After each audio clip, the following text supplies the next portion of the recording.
Hey guys, well, it's a beautiful snowy day here in Curtis, Wisconsin. Well, it was snowy, kind of dwindled out now. One thing I gotta do today, I gotta put a cover on that new burn barrel so it don't get filled with snow. But before that, I'm gonna turn the heater on. And I'll show you guys how I surface grind my blades later on here, and might go for a four-wheel ride. I might take the blade off, being that it's 24 degrees out. It's a good time to jump on the wheeler and hit the trails for a couple miles, kind of check it out, see what's going on. And yeah, so let's see what happens.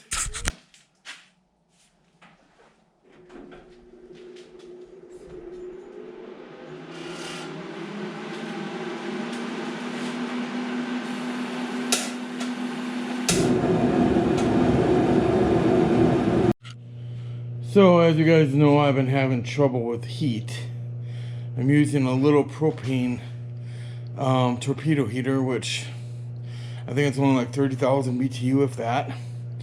So I tried this guy, and it's not firing at all. It's probably the pressure, but I can probably fix it. I just don't have time. So then I'm trying this guy. It works, it burns for a little while, and then it dies. Probably the pressure as well. I'm just not up for fixing anything, so I bought this Mr. Heater, 75,000 BTUs, and there it is. Let's see what happens. So we're gonna turn around. This will be the first trial run here. Ooh, oh.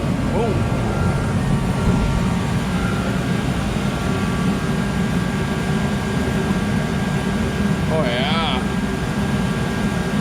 that ain't gonna flame out on me. Not for at least maybe a year or two. I don't know. I got a extended warranty on it, so it's about 200 and I think it was 230. Got to stay warm if I'm gonna keep making knives. I mean, I work with the forge, but that's only on for a very limited amount of time. Been on a lot more today because I've been trying to thermal cycle because I can't drill through the damn steel. I've gone through 4 drill bits on 2 blades, and this little guy, it does its job. I'm not 100% sure what it is BTU wise. I think it probably says on there somewhere. No, I don't see it.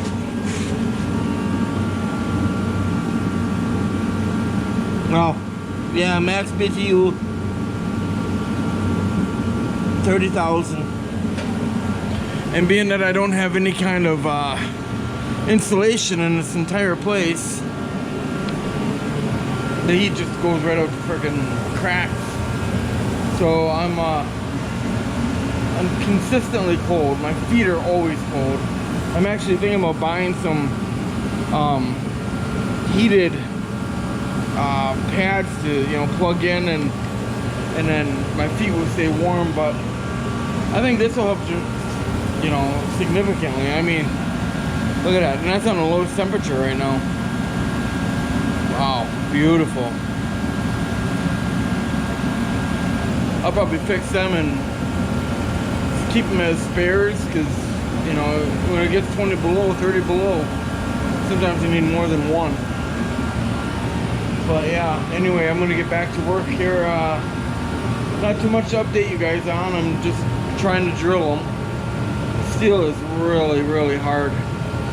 I'm using cobalt drill bits. I've got one left. These are what I've gone through right now. I've got one in there. But, I thermocycled it probably 3 times each blade now. And it's not making a big difference. I say that. It's still pretty hard steel. So I'm hoping that it, this last thermal cycle will make a difference, because I still have to drill these blades yet. Yeah, it's one of the most expensive parts about knife making is drill bits. A lot of people don't realize that, but you go through drill bits frequently. Luckily, I've got 2 more of these packages somewhere around here. And I've got another package of 1/4 inch right here. And I think I got another package of those somewhere too. I always stock up because the steel I use is ridiculously hard. Alright, so I got all 4 blades in there, and I'll temper it at 400 degrees for 1 hour.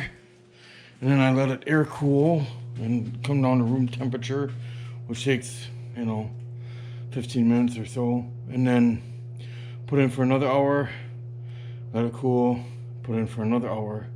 And that's usually where I end the temper process. And I'll explain to you why I'm tempering them now, whereas not after I grind them. The reason I'm doing that is because, or tempering now is because I want these blades to be clean and relatively shiny. So I'm gonna surface grind them after they're tempered. And so I surface grind them with a handheld belt sander. I'll surface grind them to about 220 grit, 240 grit, I think it is. And then I'll put the bevel on. And that way I don't have to worry about discoloring the blade by reheating it and then tempering it and everything else. So I take care of all the hardening, and then I do the surface grind, the bevels, and the handles. It is the cleanest way I've found to make a knife, and it works very effectively. Well, I'm out in the shop today for a little while. I'm gonna surface grind probably 2 blades.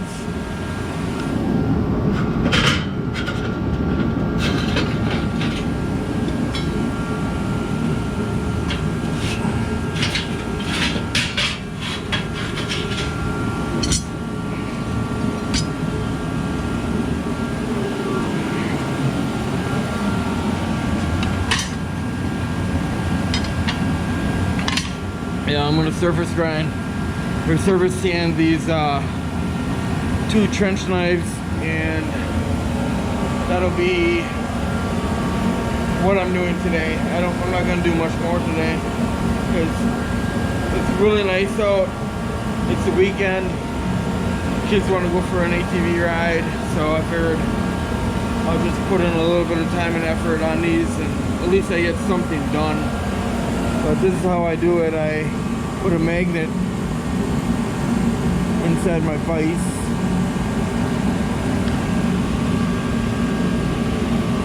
Put you guys down here.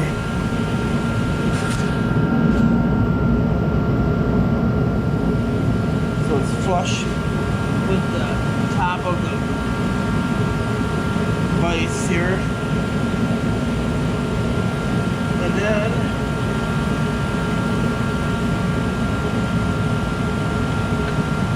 put it on like that, and then I get the belt sander out.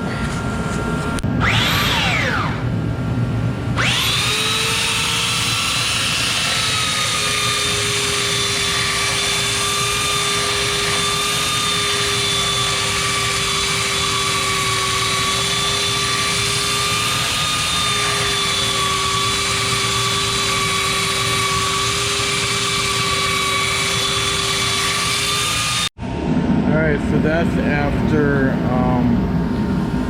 40 grit. Yeah, 40 grit.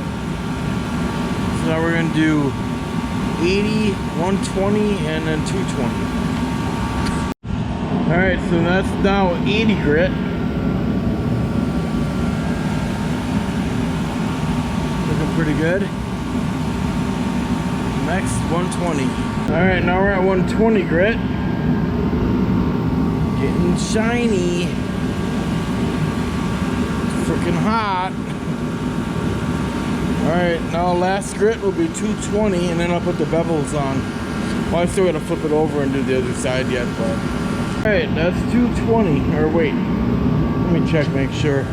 240, sorry. 240 grit.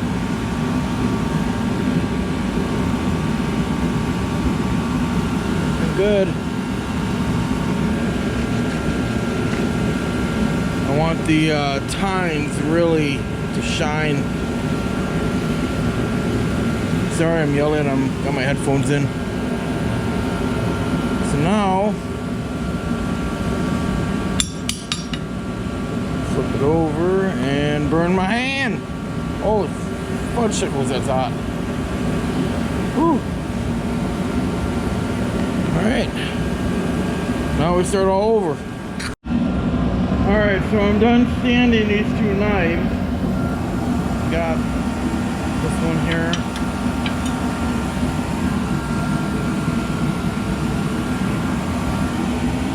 It's pretty good. Really hot. The other one, we've got a problem.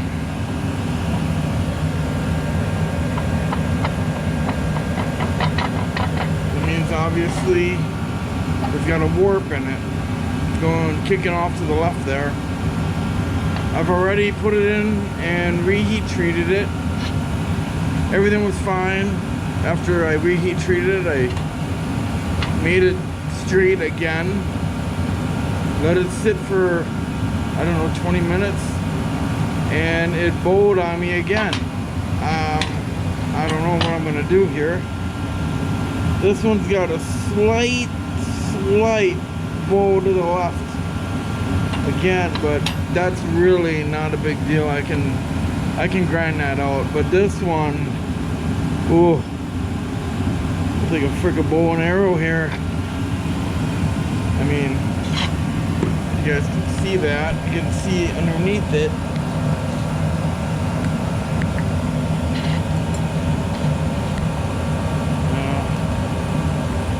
What I'm gonna do, I'm gonna have to probably gonna make a jig, put it in a vise. I'm gonna heat treat it or thermocycle it 2 times, then I'll harden it, and as soon as I pull it out of the quench, I'm going to put it in the vise with my hardening jig and leave it there overnight, and then I'll temper it. Hopefully tempering, I don't think tempering will, but it might cause a bowl. I don't know. It didn't have one yesterday, and then all of a sudden it did. I think what it did is I got it too hot while I was sanding it. That sucks. God damn, just added like 5 more hours of work. And I still got to do these 2.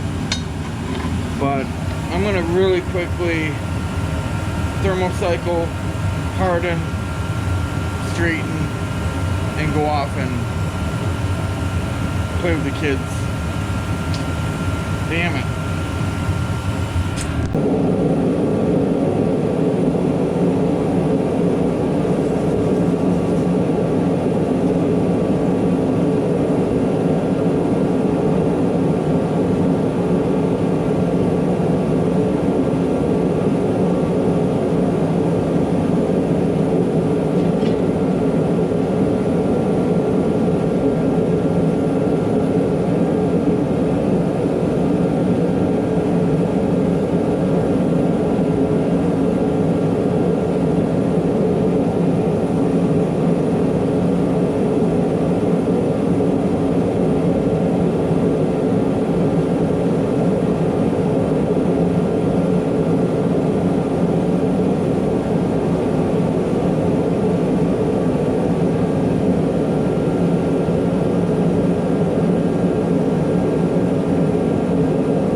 Perfect timing.